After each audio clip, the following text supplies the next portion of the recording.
Welcome to SignCut. Today we are going to show you how to operate your Redsail vinyl cutter so you can start creating. So let's get started. On one end of your cutter you will see two ports that are attached either to a computer, desktop computer, or laptop.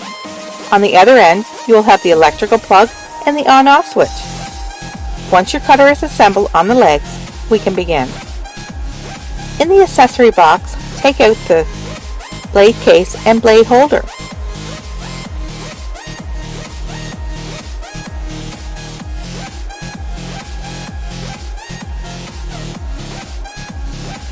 Unscrew the blade holder nut and remove the blade cover. Insert your blade into the holder. Be careful not to touch the tip of the blade as it's very sharp.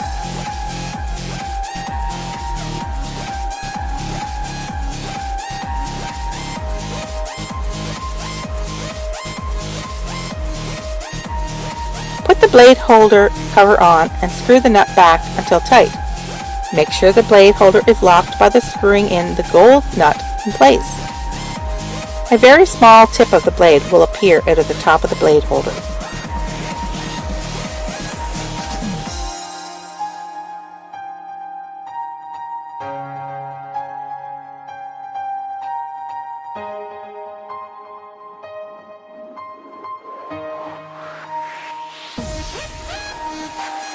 Now we're going to put the blade holder into the carriage. Blade pointing down. Once in place, tighten the nut. The blade holder should be 2 to 3 millimeters from the white glide and not sitting on it.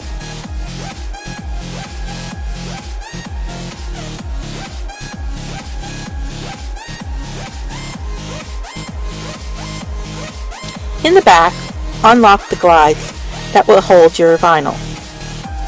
Have one at the first, the middle, and the end. Lock the glides in place. Make sure the pinch holder presses against the roller axle and not on the connecting parts.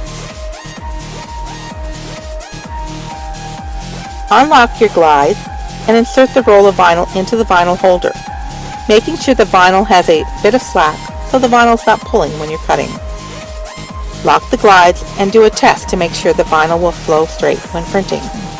To test if the vinyl will go straight, touch the S- and watch the blade area to see if the vinyl flows straight. If not, realign the vinyl. Press the S+ to rewind the vinyl back.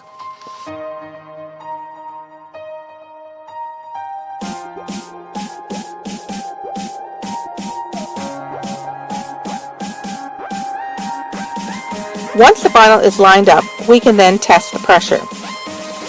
Make sure that the on light button is on and hit test.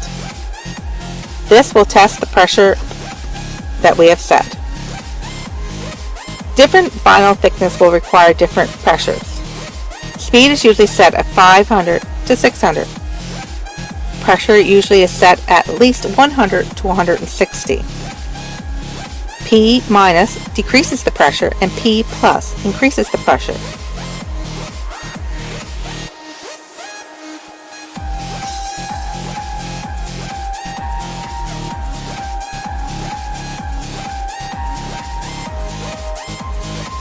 To test your setting, hit the test.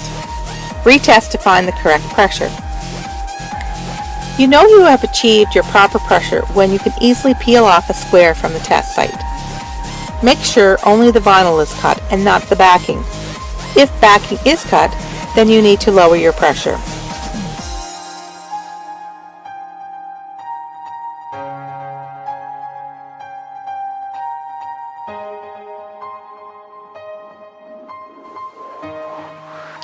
Once pressure is correct, then go to your computer and click on the computer icon. Then click on Control Panel and go to Device Manager. Under Other Devices, click on Update Driver Software. Click on Browse and on the USB folder, click Next. Once the update is successful, close the window.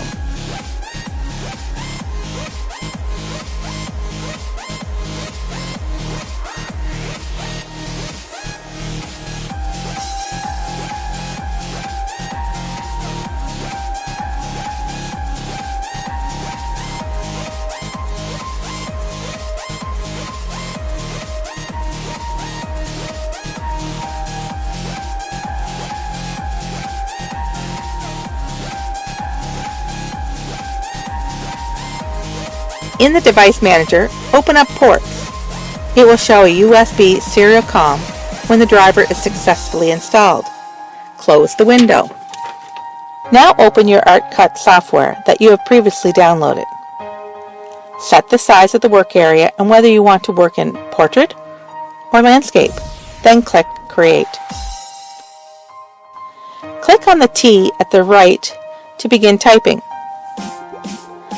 Double-click on the words and a red dotted box will go around the words. You can now change the font. As you are going up and down the font button, the font will show an example of how the word will look. Click on the font that you would like. Click on the Graphic tab at the top. Here is where you can adjust the size and thickness of the letters. Click on the slightly tipped arrow at the right, just above the T. This will allow you to move your words around the page.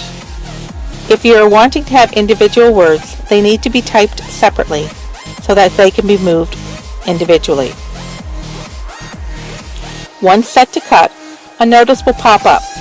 Click Yes here to adjust settings to make sure your device is set at Redsail HP GL and the link is set to COM3 or COM2.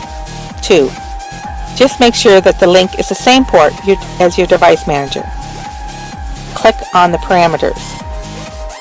Sequentially, Control X on/X off and the RTS/CTS are both checked. And then click OK. Under Port Settings, click Change. Click on Cut Plot on right side to begin cutting.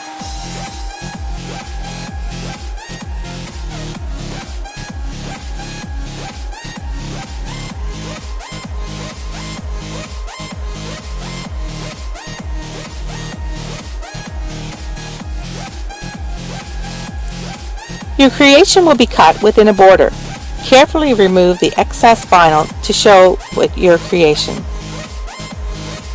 Then, using your transfer paper, place the transfer paper over the cutout. Make sure it's smooth, and then carefully pull back your transfer paper along with the sign. You can now transfer your sign to the wall, or window, or ideal place. Smooth the transfer paper to your location, and again, slowly peel off the transfer paper, leaving your sign in place. Make sure you're using the correct vinyl for where you are planning to place your decal. Outside or on an outdoor painted surface will require different vinyl with a higher adhesion than you would if you were putting the decal in your house.